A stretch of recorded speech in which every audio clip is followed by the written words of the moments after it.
Releasing in English either on January 29th in Ascended Heroes, or on March 26th in Perfect Order, or at any other random point in 2026, every card from Japan's Start Deck 100 Battle Collection has been revealed. In case you missed last week's video, I need to remind everyone that these are starter decks. Almost every single card is designed to get people into the game, not help out expert level players like you and me. So expect more disappointment from today's reveals than when you saw Mega Darkrai for the first time. In total, there's just 57 new cards from the 100 decks, which feature 742 different cards, the vast majority of which are reprints or reissues. You'll also notice that every single card has a J in the bottom left, meaning they'll all be part of the 2026 block of cards and should remain standard legal until March 2029. Before we begin, it's confirmed that the Legend ZA starters in Mega form will be included in Ascended Heroes at the end of January. They join Mega Charizard YEX as other J block cards releasing in the set. Which is weird because our first main set of 2026 won't be out until Perfect Order at the end of March alongside Rotation. Yes, it's confusing, and no, I don't know why they're mucking everything up. I already covered several other potential Ascended Heroes cards in last week's video, see the playlist in the description, so today will be all about those new cards. Starting with the starters, we have Mega Meganium EX up first with all the translations by Pokebeach. Featuring 360 hit points and giving up 3 prizes like all the other Megas, it has an attack for 3 colorless that does 70 base damage. But for each grass energy attached to Mega Meganium, that's increased by 50. According to my handy dandy cheat sheet, you only need 6 energy on Meganium to deal 370 damage in one shot nearly every Mega. Or do you? Remember that Megas in the TCG make no sense canonically. Mega Meganium, like regular Meganium, evolves from Bayleaf, so you can put both Meganium in a deck. And thanks to Forest of Vitality, getting them up and running won't be too difficult. Overload the deck with, say, a 4-4-2-2 line of Meganium, Teal Masked Ogerpon, and 4 Bug Catching set. Then start dealing massive damage with just 3 total energy attached to Mega Meganium. You'll of course need Energy Switch to facilitate McCray this strategy, but that's a whole lot easier than jamming Mega Venusaur into the list. On the Chikorita and Bayleaf side, there's nothing exciting. The new Chikorita also has 70 hit points, except it can Growl their active and reduce the damage it deals next turn by 20. I think the old one dealing 20 damage for 1 energy is the best, and the old Bayleaf is probably better, dealing 50 and forcing their active to switch while also having 10 more hit points. We'll have to wait and see if Mega Meganium Ogerpon is actually better than Hydrapple Ogerpon though. Hydrapple only gives up 2 prizes, accelerates energy, and can also deal a ton of damage. But Meganium ramps up a lot faster like someone on a rocket-powered skateboard, which, in case you've forgotten, is a Pokemon card that exists. Still, this is absolutely worth getting excited for and should improve grass decks. For that alone, I'll give it 3.5 toes out of 5. My personal starter in ZA, Mega Emboar EX, is really strong, with one obvious drawback. For 2 fire and a colorless, it deals 320 damage. That's one-shotting Dragapult EX, Mega Kangaskhan, Mega Absol, and so much more. And for all the other higher HP Megas, except itself ironically, just slap a maximum belt on your hot pig. Unfortunately, the main issue is that Mega Emboar cooked itself a little bit too much with Crimson Blast, liked the smell, and ate a piece of its own rump. When Emboar attacks, it does 60 damage to itself. So if Mega Emboar has at least 320 damage on it before attacking, it'll knock itself out. This gives your opponent 3 prizes plus the next move. Yeah, avoiding that dangerous scenario is imperative. That essentially makes a Monkey Dory pairing mandatory. But how exactly do you get Mega Emboar and Monkey Dory powered up in the same turn? Well, just like Mega Meganium, you rely on the non-Mega Emboar. While it's a little tougher to get these guys in play at the same time since there's no Forest of Bacon, Emboar accelerates all fire energy from hand to your Pokemon however you want. Manually attach a Darkness to Monkey Dory, now you're good to go. Plus, both of your thick hogs have a 4 retreat cost, meaning Heavy Baton can be utilized here to keep energy in play. In that case, you could forego the baby Emboar and play Oricorio EX instead. Looking at the new Tepig and Pignite, both of the previous ones are better. The old Tepig has 70 hit points, meaning it's Poff and searchable. And the old Pignite can deal 30 damage for a single energy or 80 for 3, whereas the new one is just 70 and burn for 3. Despite its obvious power, I'm hesitant to give Mega Emboar more than 3 toes out of 5. Requiring multiple stage 2s is rough when there's no supplemental card draw. But when it works, the deck could do some great things that'll have your opponent saying, "Quiet, piggy." Finally, we have the Crocodile. Boasting a massive 370 hit points, putting it just behind Mega Venusaur and Mega Emboar, Mega Feraligatr EX continues the trend of no ability and just 1 attack. Like I said at the top, start deck cards are meant to be basic and disappointing.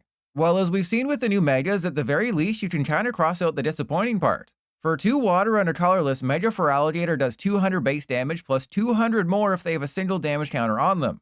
So 400 damage for 3 energy, which is insane. Now, for Meganium and Emboar, I refrain from mentioning rotation because they both kind of survive it. Feraligatr doesn't really survive rotation. When Feraligatr first comes out in Ascended Heroes next month, it has access to Turbo Energize and, to a lesser extent, Excalibur for energy acceleration. But when rotation takes those in March, it really only has Crispin to get it powered up. Luckily, there is another way to utilize Mega Feraligatr, and that's by being a filthy stall player. First though, the new Totodile and Crocodile aren't very interesting. Totodile has 80 hit points, putting it out of Poffin range. And the new Crocodile requires 2 energy to deal 50 damage and maybe discard an energy based on a coin flip. That could come in handy, but what you really frosted care about is the old Totodile.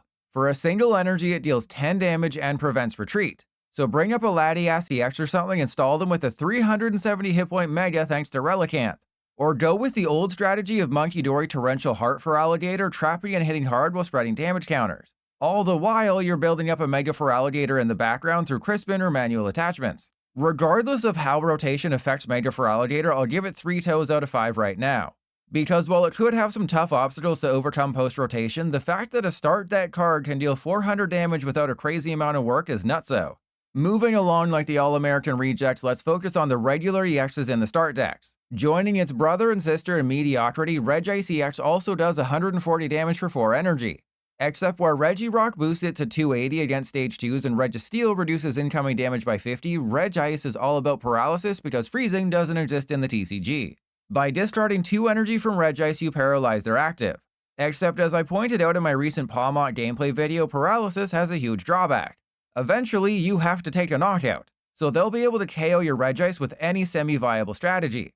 And don't forget that every deck these days is running Monkey Dory, so you're actually helping them by not taking a knockout. And things like Petra NTX and Switch and Prime Catcher and, Evolving exist to break the lock.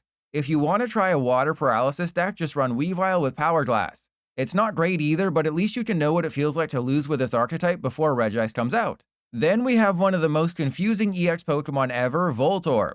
Typically, just Pikachu and Eevee get the pre-Evo EX treatment. Well, probably because Voltorb's number 100 in the Pokedex and there's 100 start decks, they decided to give it to the Sonic Boomer. Except instead of making it good, they decided to give us a 2-prizer with a mere 170 hit points who does 100 damage most of the time for 3 energy. Yeah, only people who hate life or YouTubers, which kinda go foot in foot, will play this. Put any 3 energy on Voltorb, then flip a coin until you get tails. For each heads, you deal 100 more damage in addition to the 100 base damage. This is much worse than Mega Kangaskhan, who does 200 base, has 300 hit points, and draws 2 cards. Even with Electric able to power up Voltorb every single turn, it's just not worth it. Something that might be worth it is Azumarill EX. A stage 1 with 270 hit points, it does 60 base damage for 3 energy. But for each psychic energy attached to it, that's up by 40. And better yet, its ability allows you to move all energy from your other Pokemon directly to it. Unfortunately, this does mean you'll need 8 energy on Azumarill to take big KOs. You could argue this is a worse Terra Mewtwo EX who only needs the energy in play, not on itself. Especially since both Xatu and Gardevoir EX are rotating in March, along with experience share. Thankfully, the old Azumarill will still be standard legal when the EX comes out. That guy does 230 damage for a single psychic if you have a Terra in play. Typically, Cornerstone Masked Ogerpon is the partner since it's immune to damage from ability Pokemon. But what if you went with Terapagos? This way you could play Glass Trumpet, accelerating up to 2 psychic energy in play per tooting. Move all that energy up to Azumarill, then one-shot a Mega. Obviously, it's not going to be easy, but 1 or 2 copies of the EX could revive the Azumarill deck somewhat. It could also be run with Wondrous Patch and Mega Gardevoir EX. I'm not saying those are perfect partners like Peanut Butter and Toes, but they are options. Irregardivore, Azumarill EX at least seems playable, and that's more than I can say for most of these non-Mega EXs. Like the mud it hides in, they did Stunfisk EX dirty. For a single fighting, Big Bite does 30 damage and prevents retreat. On a 2-prizer Wheat to Grass with just 210 hit points, that's horrible. I mean, if Teal Masked Ogerpon even looks at Stunfisk, it's KO'd. Then for a fighting and 2 colorless, Soggy Trap does 100 base damage. And that's only increased to 200 if Stunfisk has any damage counters on it. Sure, you can use Risky Ruins to hurt it, then Mega Lucario to power it up, but you're still only doing 200 damage.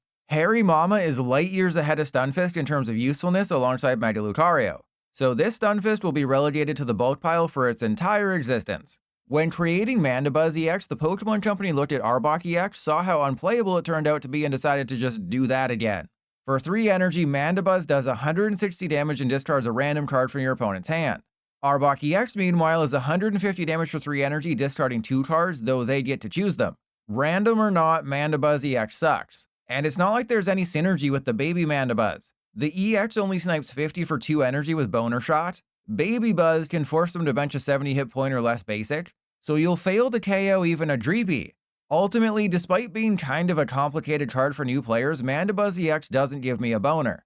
Arguably the worst EX in the start decks, which is saying something, Togedemaru does 20 damage for a single metal and can paralyze on a coin flip.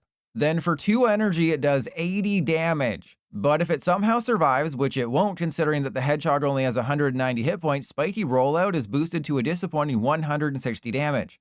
Almost as bad as Zangoose EX, the final new regular EX in the start decks. For a single energy it does 20 damage and draws 2.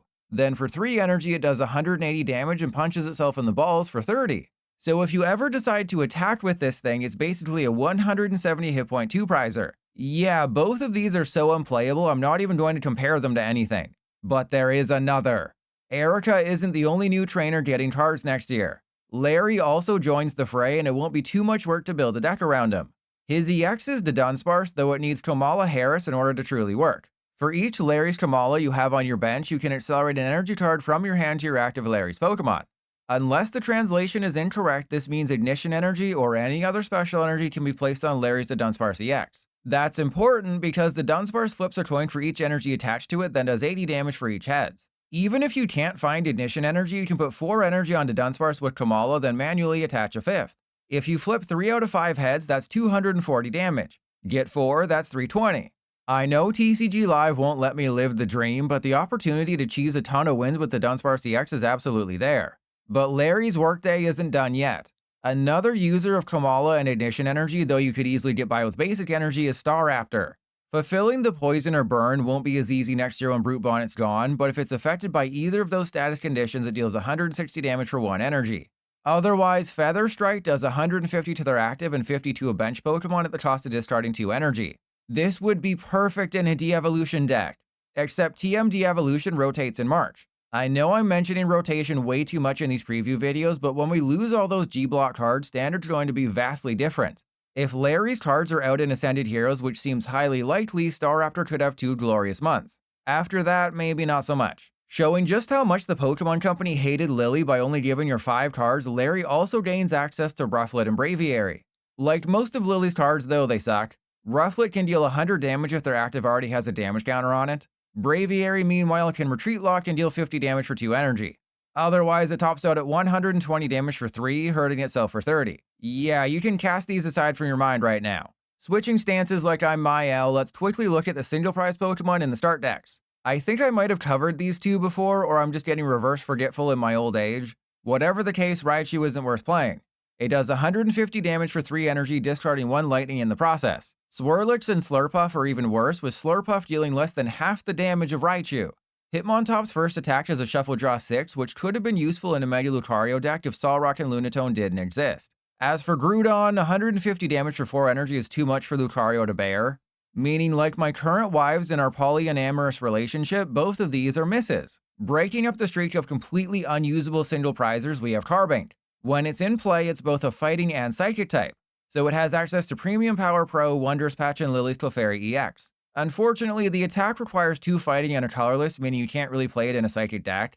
If you're thinking it could work in a Mega Lucario deck to deal with dragons though, well, you're right. However, I think you're probably better off just running Lily's Clefairy alone with a psychic energy in that case. I mean, it has to be on the field either way. Why not cut out the middleman and just play Clefairy?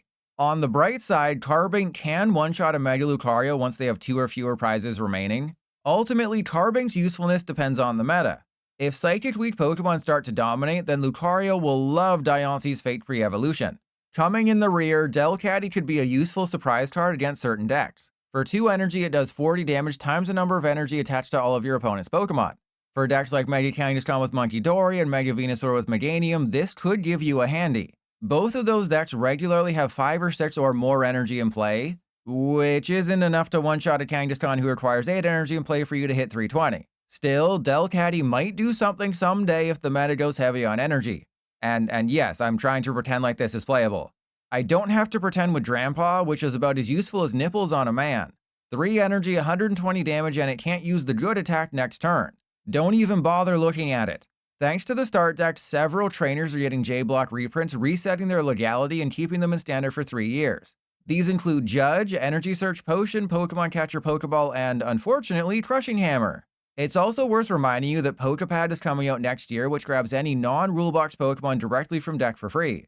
And that's honestly going to be one of the best cards going forward, especially with Nest Ball rotating. Between last week's video and today's, there's quite a few new cards in those start decks. If I had to choose the 10 actually worth caring about though, they'd be Charizard, Meganium, Emboar, Feraligatr, Azumarill, Dunsparce, Kamala, Carbink, Mega Audino because it could be funny, and Erica's Victory Bell to fill out the list. But since my thoughts and feelings don't matter, I'll have a video up later this month showcasing which of these new cards actually makes an impact on the meta, so hit that subscribe button with your pinky toe. And keep in mind that we still don't know exactly how many of these new cards will be included in Ascended Heroes and how many will be held back for Perfect Order in March. At the very least, Mega Zard, Mega Meganium, Mega Emboar, and Mega Feraligatr will launch next month, with Erica's and Larry's Pokemon likely as well. For the rest, it's wait and see like a hammer.